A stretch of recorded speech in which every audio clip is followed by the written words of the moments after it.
Alright, good morning. Welcome back. This is take 2. I did the first one and somebody called in the middle of it and it ruined it, so I will try again. And we last left them, Morgorath had vowed revenge against Halt, so we're going to find out what happens. Maybe. The kingdom's main army advanced slowly across the littered battlefield. The crushing attacks by the cavalry on 3 sides had given them a decisive victory in the space of a few short minutes. In the second line of the command party, Horus rode beside Sir Rodney. The battlemaster had selected Horus as his shield man, riding on his left side in recognition of his service to the kingdom. It was a rare honor for someone in his first battle, but Sir Rodney thought the boy had more than deserved it. Horus viewed the battlefield with mixed emotions. On the one hand, he was vaguely disappointed that, so far, he had not been called upon to play a part. On the other hand, he felt a profound sense of relief. The reality of battle was far removed from the glamorous dreams he had entertained as a boy. He had pictured a battle like this as a series of carefully coordinated, almost choreographed actions involving skillful warriors performing brave acts of chivalry. Needless to say, in those dreams, the most prominent and chivalrous warrior on the field had been Horus himself. Instead, he had watched in horror the stabbing, hacking, shoving brawl of blood and dust and screams that had developed before him. Men and wargles and horses all had died and their bodies sprawled now in the dust of the plains of Uthal like so many scattered rag dolls. It had been fast and violent and confused, but now, as they rode forward, details began to emerge as he was horrified as he saw the red surcoats of battle school apprentices among the dead. He saw one body limp and lifeless as the stretcher-bearers turned it over, and beneath the blood and dirt that smeared the pale face, he recognized Paul, a year 4 apprentice who had been an assistant sword drill instructor. Over the past months, as Horus's natural skill with the sword had become evident, he and the other older boy had become casual friends. When Horus was hurriedly packing his kit for the trip to Celtica, Paul had come to the barracks to lend him a warm cloak and a pair of strong boots. Now he was dead and the debt would never be repaid.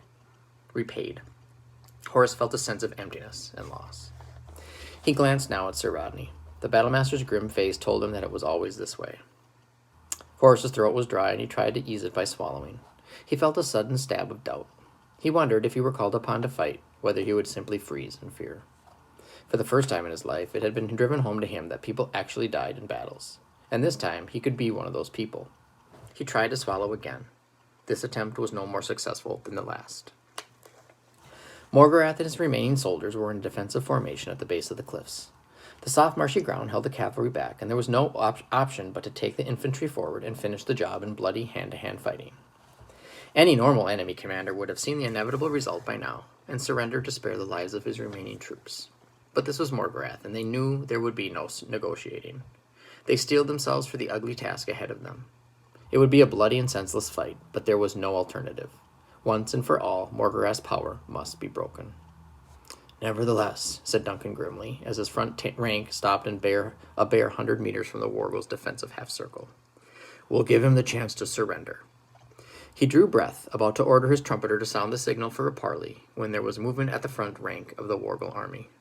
Sir, said Galland suddenly, they have a flag of truce. The kingdom's leaders looked in surprise as the white flag was unfurled, carried by a wargle foot soldier. He stepped forward into the clear ground. From deep within the wargle ranks came a horn signal, 5 ascending notes, the universal signal that requested a parley. King Duncan made a small gesture of surprise, hesitated, and then signaled to his own trumpeter. I suppose we'd better hear what he has to say, he said. Give the reply. The trumpeter moistened his lips and blew the acceptance in reply, a descending sequence of 4 notes. It'll be some kind of trick, said Halt grimly. When the cavalry had swept through the Aryan army to attack the wargles, he had resumed his place at the command center. Now he frowned at the enemy's latest move. Morgorath will send a herald to talk while he's making his escape. His voice trailed off as the wargle ranks parted once more, and a figure rode forward. Immensely tall and thin, clad in black armor and a beaked black helmet, it was unmistakably Morgorath himself. Halt's right hand went instinctively to the quiver slung at his back, and within a second, a heavy armor-piercing arrow was laid on his bowstring. King Duncan saw the movement. Halt, he said sharply. I've agreed to a truce. You'll not cause me to break my word, even to Morgorath. The trumpet signal was a pledge of safety, and Halt reluctantly returned the arrow to its quiver. Duncan made quick eye contact with Baron Errol, signaling him to keep a close eye on the ranger. Halt shrugged. If he chose to put an arrow into Morgorath's heart, neither Baron Harold nor anyone else would be quick enough to stop him. Slowly, the Vulturian figure on the white horse paced forward, his Wargle standard bearer before him. A low murmur rose among the kingdom's army as men saw for the first time the man for whom the past 15 years had been a constant threat to their lives and well-being. Morgorath stopped a mere 30 meters from their front rank. He could see the royal party where they had moved forward to meet him. His eyes narrowed as he caught sight of the small figure hunched in a gray cloak on a shaggy pony. "Duncan!" he called, his thin voice carrying through the sudden silence. "I claim my rights." "You have no rights, Morgorath," the king replied. "You're a rebel and a traitor and a murderer. Surrender now and your men will be spared. That's the only right I will grant you." "I claim the right of trial by single combat," Morgorath shouted back, ignoring the king's words. Then he continued contemptuously. "Or are you too cowardly to accept a challenge, Duncan? Will you let thousands more of your men die while you hide behind them? Or will you let fate decide the issue here?" For a moment, Duncan was caught off guard. Morgorath waited, smiling quietly to himself. He could guess at the thoughts running through the minds of the king and his advisors. He had offered them a course of action that might spare the lives of thousands of their soldiers. Harold moved his horse alongside the king's and said angrily, "He has no claim to a knight's privileges. He deserves hanging, nothing more." Some of the others murmured in agreement. "And yet," said Halt quietly, and they all turned to look at him, "this could solve the problem facing us. The Wargles are mind-bound to Morgorath's will. Now that we can't use cavalry, they'll continue to fight as long as he wills them to, and they'll kill thousands of our men in the process. But if Morgorath were killed in single combat—" Tyler interrupted, finishing the thought. "The Wargles would be without direction. Chances are they would simply stop fighting." Duncan frowned uncertainly. "We don't know that," he began. Sir David of Caraway interrupted. "Surely, sir, it's worth a try. Morgorath has outsmarted himself here, I think. He knows we can't resist the chance to end this on a single combat. He's thrown the dice today and lost. But he obviously plans to challenge you, to kill you as a final act of revenge." "What's your point?" Duncan asked. "As Royal Battlemaster, I can respond to any challenge made to you, my lord." There was a brief murmur at this. Morgorath might be a dangerous opponent, but Sir David was the foremost tournament knight of the kingdom. Like his son, he had trained with the fabled swordmaster McNeil, and his skill in single combat was legendary. He continued eagerly. "Morgorath is using the rules of knighthood to gain a chance to kill you, sir. Obviously, he's overlooked the fact that as king, you can be represented by a champion. Give him the right to challenge, and then let me accept." Duncan considered this idea. He looked to his advisors and saw a grudging agreement. Abruptly, he made up his mind. "All right," he said finally. "I'll accept his right to challenge, but nobody says anything in acceptance. Only me. Is that clear?" His council nodded agreement. Duncan stood in his stirrups and called to the ominous black figure. "Morgorath," Duncan called, "although we believe you have forfeited any rights you may have had as a knight, go ahead and make your challenge. As you say, let fate decide the issue."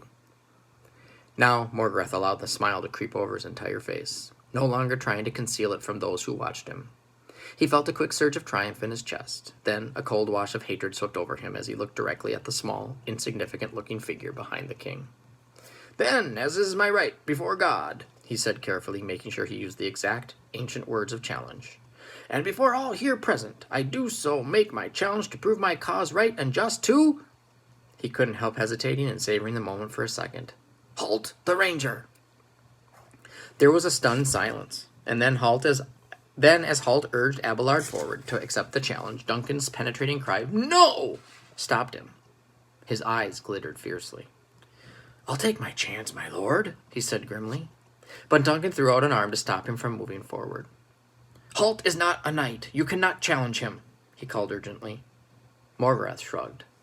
"Actually, Duncan, I can challenge anyone, and anyone can challenge me. As a knight, I don't have to accept any challenge unless it is issued by another knight, but I can choose to do so, and I can choose whom I challenge." "Halt is forbidden to accept," Duncan said angrily. Morgorath laughed thinly. "Still slinking and hiding then, huh, Halt?" he sneered. "Like all rangers. Did I mention that we have one of your ranger brats as a prisoner? So small, we nearly threw him back, but I've decided to keep him for torture instead. That will make one less sneaking, hiding spy in the future." Halt felt the blood draining from his face. There was only one person Morgorath could be talking about. There was an ominous calm to his voice as he spoke. Turn him loose now, Morgorath, and I'll let you die quickly. Otherwise... He left the rest of the threat unspoken, but Morgorath saw the pale face and recognized the barely restrained anger in his old enemy. Obviously, the ranger brat meant something special to Halt. Then, instinctively, he recognized the truth. The boy was Halt's own apprentice. You really should have taken better care of your whelp, Halt, he said casually. After I've finished with you, I'll see to him personally. Halt felt a red surge of rage and hatred for the vulture-like figure before him. Hands reached out to stop him, but he shoved his horse forward, facing Morgorath. Then, let's get to it, Morgorath, he said. Halt!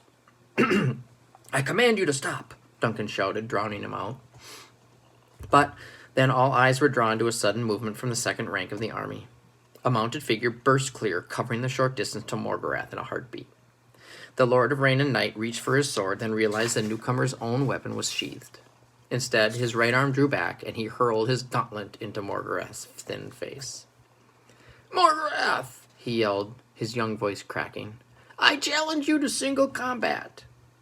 Then, wheeling his horse a few paces away, Horus waited for Morgorath's reply. So we're going to do a quick little flashback and then back to the present. Will and Evelyn never learned what it was that caused the wave of uncertainty in the Wargles who surrounded their small group. They had no way of knowing that it had happened at the moment when Morgorath realized he had been tricked into exposing his army to Duncan's cavalry. The two captives and the 4 Scandians all noticed a sudden uneasiness and hesitancy in the 20 or so Wargle warriors who had been left to guard them. Eric glanced quickly at his men, sensing an opportunity. So far, they had not been disarmed. The odds of 4 against 20 were too much, even for Scandians, and the Wargles had only been told to detain them, not disarm them. Something's happening, the Scandian Jarl muttered. Stay ready, everyone. Unobtrusively, the small party made sure their weapons were free and ready for action. Then, the moment of uncertainty turned to real palpable fear among the Wargles. Morgorath had just signaled a general retreat, and those at the rear didn't distinguish themselves from the frontline troops from whom the order was intended. Over half of the Wargles guarding them simply ran. One servant, however, retained a vestige of independent thought, and he growled a warning to his section. 8 in total. As their companions struggled and fought to make way into the jam-packed entrance to Three-Step Pass, the remaining 8 black-clad troops held their positions. But they were distracted and nervous, and Eric decided that the opportunity wouldn't get any better than this. Now, lads, he yelled, and swept his double-headed axe in a low horizontal arc at the sergeant. The Wargle tried to bring his iron spear up in defense, but he was a fraction too slow. The heavy axe sheared through his armor, and he went down. As Eric sought another opponent, his men fell on the rest of the Wargle troop. They chose the moment when another mind command went out from Morgorath for his men to withdraw and form a defensive position. The confusing orders in their minds made them easy targets for the Scandians, and they fell in short order. The others around them, intent on escaping to Three-Step Pass, took no notice of the brief and bloody skirmish. Eric looked around him with some satisfaction, wiping his axe blade clean on a cloth he had taken from one of the dead Wargles. That's better, he said heartily. I've been wanting to do that for days. But the Wargles hadn't left their group untouched. As he spoke, Nordal staggered and sank slowly to one knee. Bright blood stained the corner of his mouth, and he looked hopelessly at his leader. Eric moved to his side and dropped to his knees. Nordal, he cried, where are you wounded? But Nordal could barely talk. He was grasping his right side, where the sheepskin vest was already heavily stained with his blood. The heavy sword he favored as a weapon had fallen from his grip. His eyes wide with fear, he tried to reach it, but it was beyond his grasp. Quickly, Horik scooped up the weapon and put it in his hand. Nordal nodded his thanks and slowly let himself drop to a sitting position. The fear was gone from his eyes now. Will knew that Scandians believed a man must die with his weapon in hand if his soul were not to wander in torment for eternity. Now that he had his sword firmly in his grip, Nordal was not afraid to die. Weakly, he waved them away. Go, he said, finally finding his voice. I'm finished. Get to the ships. Eric nodded quickly. He's right, he said, straightening up from beside his friend. There's nothing we can do for him. The others nodded, and Eric grabbed first Will and then Evelyn and shoved them along in front of him. Come on, you two, he said roughly, unless you want to stay here till Morgorath gets back. And moving together in a tight little group, the 5 of them shoved their way through the milling crowd of wargles, all trying to move in the opposite direction. Morgorath was stung by the impact of the heavy leather glove on his face. Furious, he turned to stare at the challenger who had ruined his plan. Then he allowed that thin smile to spread over his face once more. His challenger was no more than a boy, he realized. Big, certainly, and muscular, but the fresh face under the simple conical helmet couldn't be more than 16 years old.